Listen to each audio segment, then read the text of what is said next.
Well, hello there. Well, hello there, motherfuckers. It's time for your Royal Rumble review. I'm just kidding. What's going on, America? It's your boy Jay Nova, and welcome to my Royal Rumble 1997 review. I'm gonna start my Royal Rumble review series. I'm gonna start from Royal Rumble 1997, go all the way to 2014, with the exception, going all the way to 2015, with the exception of 2013 and 2014, because those two Royal Rumbles were pure shit and way too damn predictable. So I'm gonna go Royal Rumble to from 1997 to 2012. Skip 2013, skip 2014, and go to 2015. So yeah, the Royal Rumble 2015 is the day after my birthday. So I don't care if Roman Reigns wins. I don't care if Daniel Bryan wins, as long as they have a great show. It'll be a great birthday present for me. I don't give a fuck who wins. And last video, I did a review for SmackDown, and I meant to talk about the Cena versus Rusev match at WrestleMania 31. So I'm going to talk about that right now before I do the review. So I read that at WrestleMania 31 it's going to be Rusev versus John Cena, which means that Cena won't be winning at the Royal Rumble. He won't be winning the WWE Championship. Thank fucking God. I'd rather see Rusev get buried by Cena than just see Cena win another WWE Championship. I mean, Rusev is irrelevant anyway. The only thing relevant about Rusev is Lana, and that's it. Rusev don't mean shit. Nobody give a fuck about Rusev. I mean, Rusev is kind of boring to me. For real, for real. I mean, they did him right on NXT, but then he moved up to the main roster, and they didn't do shit with him. Except squash some motherfuckers, and that was it. And now he's gonna lose to John Cena, and yeah. Anyway, on with the review. I'm gonna be reviewing every pay-per-view from 1997 to now. I'm not gonna be reviewing any pay-per-views before 97. I started watching in 97, so yeah. Anything in the 80s, I hate watching the 80s. The 80s were kind of boring. It was nothing but hype. And hate me for that, I don't care. 80s was kind of an entertainment era. You know, they had a lot of talk shows, a lot of promos. Those were entertaining, but the matches were boring. The matches were slow paced back in the 80s. Looking back at an Andre the Giant match, you think Andre the Giant ever had a good match? He had good matches, but they were fucking boring. They were slow paced. He looked like he struggled a little bit with those punches. Maybe it's because he was too tall. He was 7'6". So yeah, Hogan, kind of boring, moves around slow in the ring, has that shitty ass finisher. But then you got the Ultimate Warrior. He had better matches than Hogan. I mean, he even had matches with Hogan, I think. I haven't seen him. I played him in WWE 2K14 a couple times, but yeah. Macho Man, he had plenty good matches. It just depends on who you're in the ring with, because not a lot of people have great chemistry.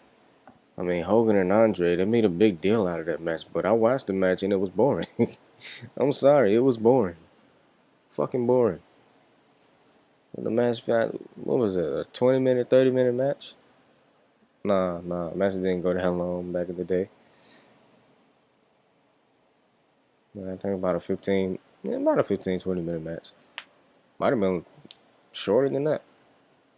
I don't remember how long the match was, but it was fucking boring, and I was happy when it was over. I should have just fast forwarded to the end, but whatever. It was Hogan versus Andre at WrestleMania 1. I mean, WrestleMania 3. I'm tripping. Hogan versus Andre at WrestleMania 3. That match was boring. I'd rather watch King Kong Bundy body slamming bitches and watch Hogan versus Andre. No disrespect intended for Andre. Rest in peace to him though. Anyway, anyway, on to the Royal Rumble 1997 review. Starting off with the IC Championship. There's a lot of 3-star matches too. A lot of 2-star matches rather. Yeah, 2 3-star matches. The IC Championship, Triple H as the champion versus Goldust. Now this is when Goldust was like weird as fuck, you know, in the in 96, 97. This is when he was wearing like different attires, you know, female like attires. That was the weirdo. That was the weirdo shit. You know, around 98, 99 is when it started getting like bizarre and, you know, like creepy and shit. And now he's nothing. He ain't shit. But this is a pretty good match. And the one thing I didn't understand about this is that they was hitting each other with the steel steps. Why the fuck ain't nobody get disqualified? The ref was counting. But ain't nobody get disqualified though? It's crazy. And Triple H wins with the pedigree. This was actually when he was Hunter Hearst Helmsley. That gay ass narcissist gimmick. I hate narcissist people, man. Leave the narcissism to Assassin's Creed.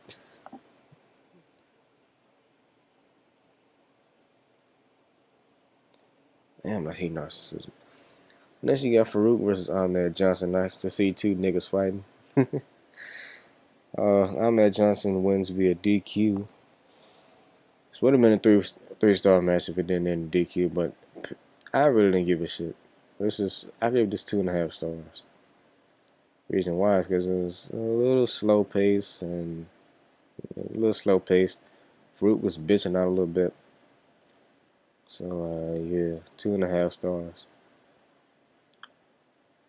It was actually a 2-star match, but I gave it that half a star because of what Ahmed did after the match. He powerbombed. He struggled a little bit, but he powerbombed one of the Nation of Domination members through the announce table. But it was actually a regular table with TV monitors on it. And dude hit his head on the table. That shit looked like it hurt. I mean, I know it did, but still.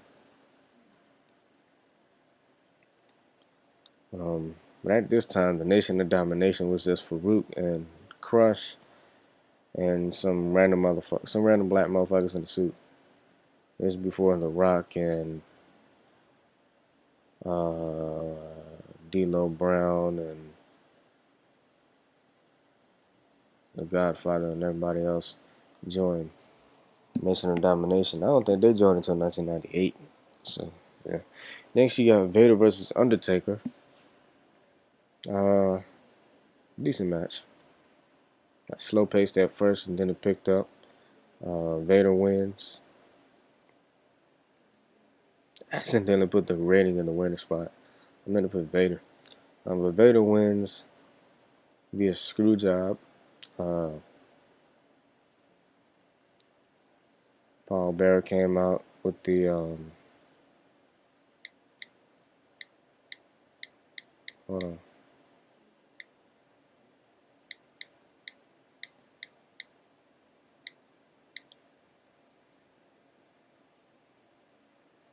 Paul Bearer came out with the urn and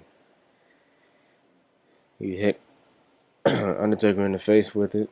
And while the ref wasn't looking, he hit Undertaker in the face with it. And Vader got the pin.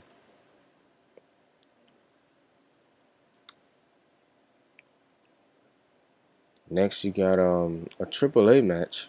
Not Triple H, but AAA, you know, the Spanish the Mexican promotion. You know, that's affiliated with Lucha Underground now. It was alright. Okay, match. I gave it 2.25 star. Oh, Vader versus Undertaker match, 2.25 star. I don't remember none of their names. I only remember Connect and Heavy Metal. So I just put Team Connect versus Team Heavy Metal. So Yeah, but Team Connect wins. They all shook hands. Everybody shook hands. So there were no heels in this match. They were all baby faces. But Connect and Babyface, they did it. That's Babyface. Connect and Heavy Metal did their thing though. It was the best, high flying maneuvers I've seen in 1997. They didn't really do that shit that much. But they've been watching WCW with the cruiserweight division. WWE decided to do their own little thing, especially 1998 with the light heavyweight division.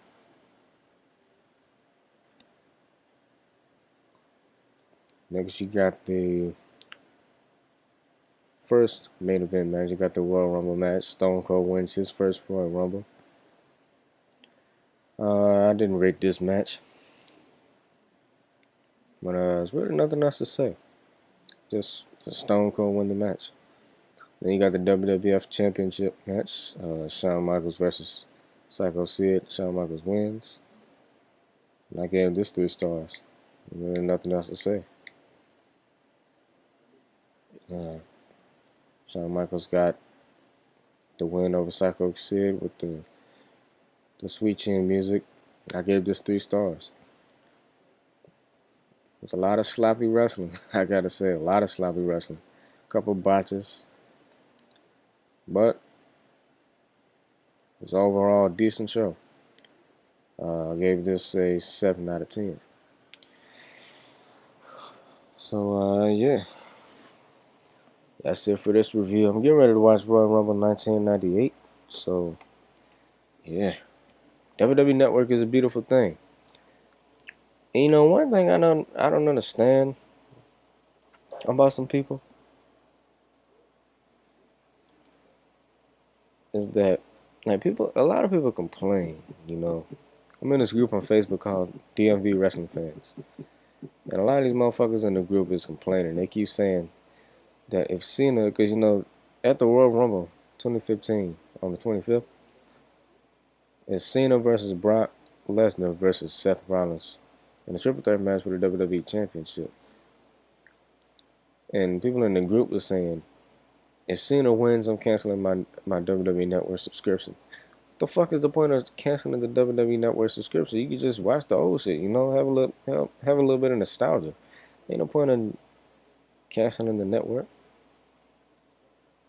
Even if Cena does, he's not gonna win, but even if he does win, he ain't gonna keep the title for long. He's just gonna lose it the next month at Fastlane.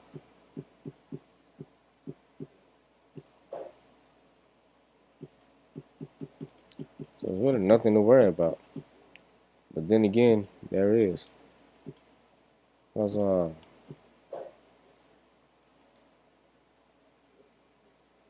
if Cena does win, he'll break the 16-time championship reign of Ric Flair. And if that does happen, that'll make Ric Flair look like shit and make Cena look like fucking Superman.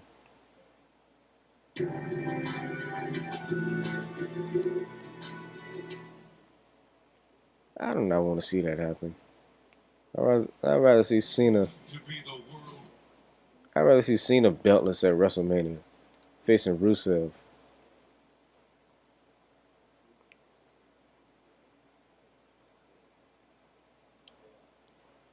Cena is supposed to be facing Rusev at WrestleMania. I kind of seen that coming. But there's no fucking point in having Rusev versus Cena for the WWE Championship. And they are handing out title shots. And if they do have Cena win the championship, I guess he's gonna challenge. Well, Rusev is gonna challenge Cena for his championship, and I'm guessing they'll probably do something like a winner take all match or some bullshit like that, and Cena will win both belts. That would be horrible. God damn, son. They better not do that though. They better not do that. Vince would be jacking off to that match. Been jacking off to Cena for 10 straight years, man. I don't want to go the rest of this year watching Cena. You already got Roman Reigns being shoved down our throats. Why Cena too? We don't need two John Cenas. Damn sure don't need three. And you know what I'm talking about. Anyway, with that being said, I'm gonna go ahead and watch Royal Rumble 1998 and then I'll review that right after. And then yeah. Leave a like, leave a comment at me on Facebook, follow me on Twitter and Instagram, and I'll see you guys.